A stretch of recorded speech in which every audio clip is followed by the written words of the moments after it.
Hey guys, what's up? My name is Emily Hood and welcome back to this week's episode of the Hood Report. Man, has it been an interesting news week. Be sure to grab some popcorn and settle in because this might be a longer episode. On this week's episode, we will be discussing the national gun control walkouts happening in schools across the nation, the March Madness tournament selections, the firing of our former Secretary of State, and the passing of a great physics icon.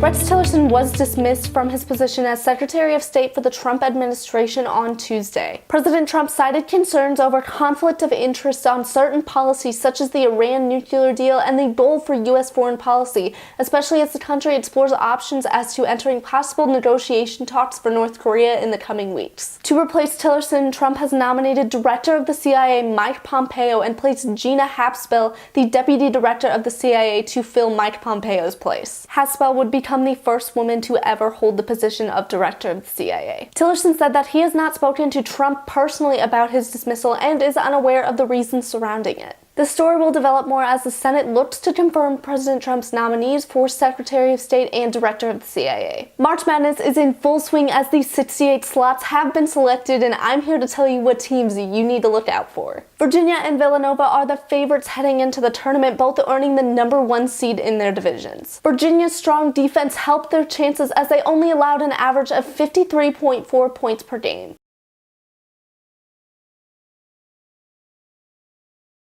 On the other hand, Villanova is favored for their dominant offense and led the nation in average points per game, averaging 87.1. In my bracket, I have Virginia winning it all, but I was so tempted to put Mizzou winning it all, but I couldn't do it. I mean, hey, anything could happen, right? Mizzou has the #8 seed in the South and will face Florida State in the first round. Should they win, they could either face the #1 seed Xavier or NCCU, which could be very tough games for them. You know what? I still have hope. Michael Porter Jr. is going to bring this one home for us. Extraordinary physicist Stephen Hawking passed away on Wednesday, March 14th at 76 years old. Hawking did not let his physical limitations due to Lou Gehrig's disease stop him as he made many complex theories about black holes and space. Hawking discovers that black holes do not extend to infinity, but rather fizzle out and explode as they leak radioactive particles. One of his more memorable moments was on his 65th birthday, where he participated in a zero-gravity flight on a Boeing 727,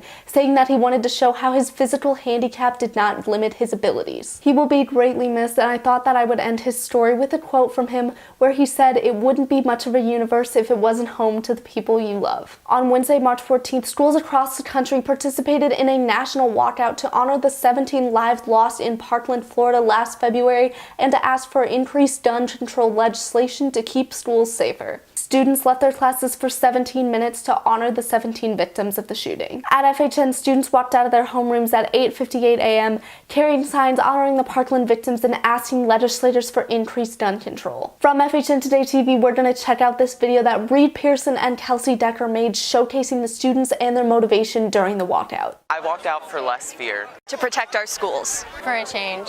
For awareness. For the 17 students. I walked out in remembrance of all the victims that were lost. Because there's no hope in this world. We need to stop this now. We have gathered here today to honor the 17 lives of the victims of the Parkland shooting on February 14th. Each minute that passes while we remain here represents a life lost just 1 month ago.